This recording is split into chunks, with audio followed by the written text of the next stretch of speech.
Hello friends, this is Jitendra Singh. Welcome to exam tips. Exam tips पर आप सभी का एक बार फिर स्वागत है। और आज हम स्टार्ट करने वाले हैं पॉलिटी का जी बेसिक क्लास है। ओके। और यहीं पर से आपको फ्लो बनना चाहिए, क्योंकि बहुत सारा क्लास हम ऑलरेडी इसी चैनल पर डाल रहे हैं। जैसे कि इन क्लासों की अगर हम पहले हम बात कर लेते हैं। एक मिनट, कहीं पर स्लाइड मुझे खाली मिल जाए तो मैं वहीं बात कर लेता हूँ। बुरी बारी है, कोई दिक्कत बात नहीं।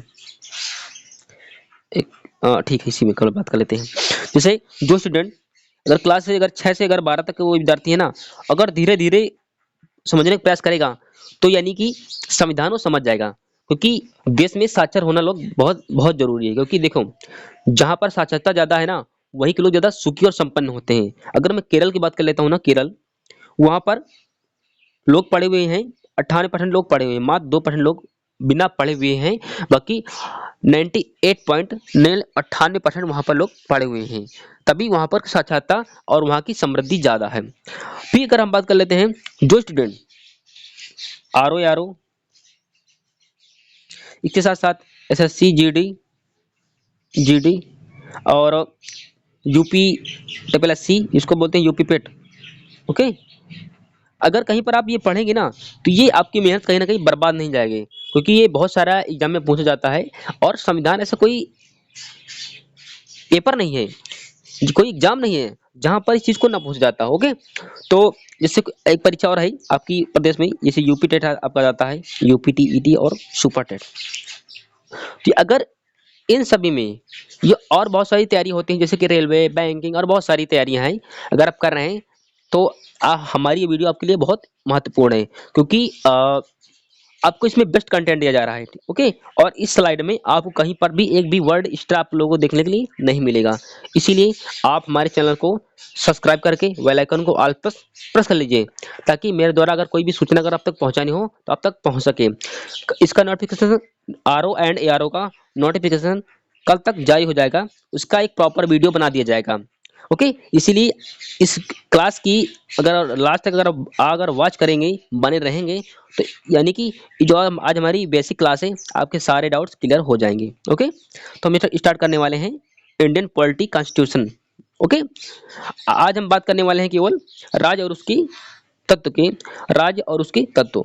अब राज्य किसे कहते हैं और उसके तत्व क्या क्या हैं, हम उन्हीं सभी के बारे में हम प्रॉपर तरीके से पढ़ेंगे। हाँ, यहाँ पर कुछ आप लोगों को चिड़ी की आवाज आ रही होगी क्योंकि यहाँ पर कुछ ज्यादा है। हमारे घर पर हम लोग हैं, हम लोग दाने डालते हैं ना, इसीलिए यहाँ पर ज्यादा आती हैं, बनी रहती हैं। ओके। उससे आप लोगों को कोई दिक्कत नहीं होनी चाहिए। हम स्टार्ट कर रहे होते हैं आज राज्य व्यवस्था। ओके। राज्य व्यवस्था। और मेरा नाम है जितेंद्र सिंह। ओके। कुछ नहीं लगते ना कौन? अरे अपने एक बार मेरा को मित्र फोन किया, वही भाई बोला कि अपनी शक्ल दिखाइए। अरे मैं बोला कि भाई मेरे शक्ल में क्या रखा है लोग अपने काम जाने जाते हैं, नाम से नहीं। ओके। हाँ, बात करते हैं राज्य यानी कि स्टेट। राज्य से जुड़ी प्राथमिक अवधारणा यानी प्राइमरी, या ये प्राइमरी कॉन्सेप्ट होता है कौन है, राज्य व्यवस्था यानी कि राज्य क्या है। राज्य का प्रयोग, राज्य का प्रयोग विभिन्न प्रांतों यानी कि जो विभिन्न स्टेट होते हैं, प्रांत होते हैं, के संदर्भ में भी किया जा सकता है। कैसे? जो आपके प्रांत होते हैं ना, राज्य, जैसे आपके राज्य तो हैं बिहार, उत्तर प्रदेश, तमिलनाडु, आंध्रा और उड़ीसा और तेलंगाना, एमपी और बहुत सारे आपके देश में राज्य हैं। वर्तमान की तरफ बात कर लेते हैं, तो वर्तमान में 28 राज्य हैं और 8 केंद्र शासित प्रदेश हैं। ओके। अब हम बात करते हैं आगे की ओर। परंतु इसका वास्तविक अर्थ राज्य की जो राज्य होता है, राज्य की राजनीतिक संरचना से है। जो राज्य का राजनीतिक स्ट्रक्चर क्या है, हर राज्य का सीएम होगा, वहाँ का एक राज्यपाल होगा, वहाँ का विधानसभा होगी, वहाँ का विधान परिषद होगा। ओके। तो हर राज्य में ये सभी होते हैं। हाँ, बल्कि कुछ यूटियां हैं जहाँ पर इन सभी की व्यवस्था नहीं होती है, तो वहाँ पर का वो जहाँ पर यूटी होती हैं, वहाँ पर राष्ट्रपति देखते हैं। ओके। लेकिन अगर राज्य हैं, जैसे भारत में 28 राज्य हैं, तो इन सभी में एक सीएम और एक राज्यपाल होगा, एक विधानसभा होगी और विधान परिषद भी हो भी सकता है और नहीं भी हो सकता विधान परिषद में। अगर उत्तर प्रदेश बात कर लेते हैं, तो यहाँ पर विधान परिषद है और यहाँ पर विधान परिषद की लगभग 100 सीटें हैं। ओके। तो इतनी मैंने जानकारी आपको दे रखी है, जो कि आप लोगों को परीक्षा में आप लोगों के लिए बहुत महत्वपूर्ण, आपके लिए बहुत इंपॉर्टेंट है। अब बात कर लेते हैं, राज्य एक अमूर्त संरचना है। बिल्कुल सही। राज्य एक अब बात करते हैं मूर्त क्या है और अमूर्त क्या है। अगर मैं बात कर लेता हूँ भगवान को, भगवान कोई किसी ने देखा नहीं है, भगवान कोई टच नहीं कर सकता, तो ये भगवान क्या है, एक अमूर्त संरचना है। अमूर्त क्या है, अगर आपके घर में कोई साइकिल है, बाइक है, या कोई जीव जंतु है जिसको आप छू सकते हैं, वो एक मूर्त मूर्त संरचना है, मूर्त बॉडी है, वो मूर्त स्ट्रक्चर है, संरचना है। लेकिन अगर आप उसको छू नहीं पा रहे हैं, अगर आपके माइंड में है, जैसे मैं बोलूं क्रोध, क्रोध क्या है, ये अमूर्त है, आप उसको छू नहीं सकते। जैसे भगवान, आप उसको छू नहीं सकते गॉड को। ओके, ये वैसे भी जैसे आप गॉड को छू नहीं सकते, वैसे राज्य की जो संरचना ये क्या है, ये अमूर्त संरचना है। ओके, ऑब्स्ट्रक्ट ऑब्स्ट्रक्ट कॉन्सेप्ट है, आप इसको छू नहीं सकते। ऐसे ऐसे बौद्धिक स्तर पर तो समझा जा सकता है, परंतु उसे देखा नहीं जा सकता। हम माइंड में सेट कर लेते हैं कि राज्य एक अमूर्त संरचना है, कि राज्य के उस संरचना को हम छू नहीं सकते, स्ट्रक्चर को, लेकिन हम उसको अपने माइंड में सेट कर सकते हैं कि हाँ, परंतु इसको देखा नहीं जा सकता, इसको मात्र अपने बौद्धिक जो स्तर होता है उसमें आप केवल सेट कर सकते हैं, उसमें आप रख सकते हैं अपने माइंड में कहीं ना कहीं। ओके, अब बात करते हैं हम, जैसे भारत की सरकार, भारत की सरकार है, अगर इंडिया सरकार अगर हम बात कर लेते हैं, इसमें क्या है, न्यायपालिका है, बिल्कुल सही है, जो जुडिशरी होना किसी देश के लिए बहुत महत्वपूर्ण है। ओके लिए संसद, ओके, और नौकरशाही आदि सभी राज्य का हिस्सा होती है। नौकरशाही की बात कर लेते हैं, वही जो आपके आईएएस आईपीएस आईआरएस होते हैं, उन्हीं का बोलते हैं नौकरशाही। ओके, अब इसका एक तरीका है, एक राज्यसभा, लोकसभा, राज्यसभा और संसद का भी इसका एक तरीका है, ट्रिक है। ठीक है, मतलब तरीका कह दिया, ट्रिक नहीं, ठीक है, मैं कभी इस्तेमाल भी नहीं करता था। कैसे, आप बोलते हैं सरला, ये क्या है, सरला, स से संसद, संसद, रा से राज्यसभा, राज्यसभा, ला से लोकसभा। ओके, लोकसभा यहाँ पर मतलब आएगा नहीं, तो सा से क्या हो जाएगा, एक मिनट में इसका कलर चेंज कर, चला कलर अगर मैं चेंज करूंगा तो आप लोग उसमें आ जाएगा। ओके, तो इसका आर्टिकल कितना है, 79। ठीक है, इसको बोलते हैं 79। अगर राज्यसभा की बात करेंगे तो ये हो जाएगा आपका 80। अब अगर लोकसभा की आप बात करेंगे तो हो जाएगा आपका 81। एक मिनट, बुरा हट गया, चलिए मैं फिर कभी दोबारा समझा देता हूँ। सरला यानी स से संसद 79 आर्टिकल में है, अनुच्छेद में है, रा से राज्यसभा 80 में है, और अब अगर हम बात कर रहे होते हैं लोकसभा की तो वो 81 में है। ओके, तो आप इसको सरला से आपको याद कर सकते हैं, आपको याद करने में कभी कोई प्रॉब्लम नहीं होगी, इसलिए हमको प्रॉपर तरीके से बताने का प्रयास कर रहे हैं। ओके, आप बात करते हैं राज्य।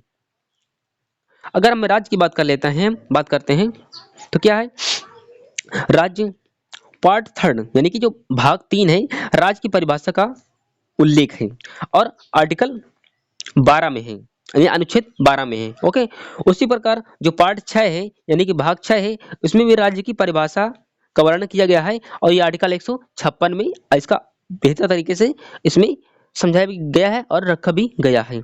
ओके, अब हम बढ़ते हैं आगे की ओर। राज्य के तत्व कौन कौन से हैं, अरे कोई राज्य होगा तो उसके कुछ कोई ना कोई तत्व तो अवश्य होंगे। अगर राज्य कोई तत्व है तो कौन कौन से हैं, जैसे राज्य का एक भूभाग होगा, जो ज्योग्राफिकल एरिया है, किसी राज्य की जो बाउंड्री है वो तो किसी राज्य में होगी होगी ना। फिर अगर कोई राज्य है तो उसमें जनसंख्या भी होगी। ओके, अगर कोई राज्य है तो उसमें सरकार भी यानी एक गवर्नमेंट भी बैठेगी। जैसे अगर उत्तर प्रदेश बात कर लेता हूँ, तो उत्तर प्रदेश के मुख्यमंत्री योगी आदित्यनाथ वो एक सरकार के रूप में बैठे हुए हैं। ओके, जो कि सरकार चला रहे हैं।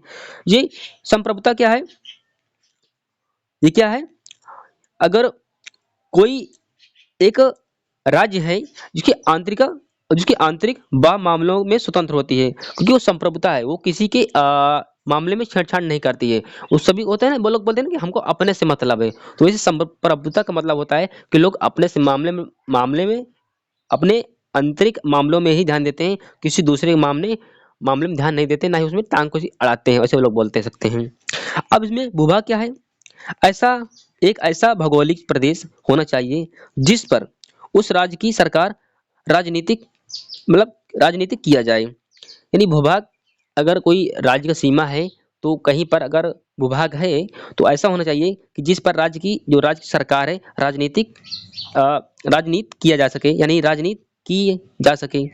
अब बोलते हैं जनसंख्या, जनसंख्या क्या है, तो जनसंख्या है ये व्यक्ति का समूह है, यानी कोई व्यक्ति है, उन व्यक्ति का समूह क्या है, जनसंख्या उन व्यक्ति को समूह है। ओके, अब बात कर लेते हैं सरकार क्या है। अब बोलते हैं ना सरकार, सरकार क्या है, सरकार है जनता को शासित करने के लिए सरकार बनाई जाती है। और सरकार बनाता कौन है, पब्लिक बनाती है, यानी हम और आप मिलकर सरकार बनाते हैं। और वो सरकार हम किस लिए बनाते हैं, ताकि राज्य में जो विभिन्न प्रकार के जो तत्व पनप रहे होते हैं असंवैधानिक, उन पर नियंत्रण पाया जा सके, इसलिए हम सरकार बनाते हैं। उसे बनाने, उसका बनाने का के बाद उसका कार्य क्या होता है सरकार का, तो जनता को वो शासित करने का काम करती है। कौन करती है, सरकार करती है। ओके, और संप्रभुता का अर्थ होता है कि आंतरिक बाह्य मामलों में वो स्वतंत्र होती है, अपना वो अपनी तरफ से खुद से डिसीजन ले सकती है, उसको किसी भी कहीं से भी डिसीजन लेने की उसको आवश्यकता नहीं है। ओके, अब क्या है, ये राज्य और सरकार, अगर मैं एक राज्य को और सरकार को अगर मैं दो भागों में मैं बांटू तो क्या है, सरकार क्या है, ये राज्य क्या है, राज्य एक अमूर्त संरचना है, यानी ये abstract स्ट्रक्चर है। कौन है, ये राज्य। अगर मैं सरकार की बात करता हूँ तो ये एक मूर्त संरचना है। ओके, क्योंकि अगर ये राज्य सरकार है तो इसमें क्या हो सकता है, सरकार राज्य की व्यवहारिक इकाई है। सरकार क्या है, राज्य की या देश की व्यवहारिक इकाई क्या है, ये सरकार है। ओके, अब बात करते हैं सरकार। सरकार को हमने दो भागों में बांट दिए हैं। कैसे, राज्य के संदर्भ में सरकार एक मूर्त संरचना है। ओके, अगर राज्य के संदर्भ में अगर आप बात करते हैं तो सरकार क्या है, वो एक मूर्त संरचना है, अर्थात राज्य की व्यवहारिक इकाई है।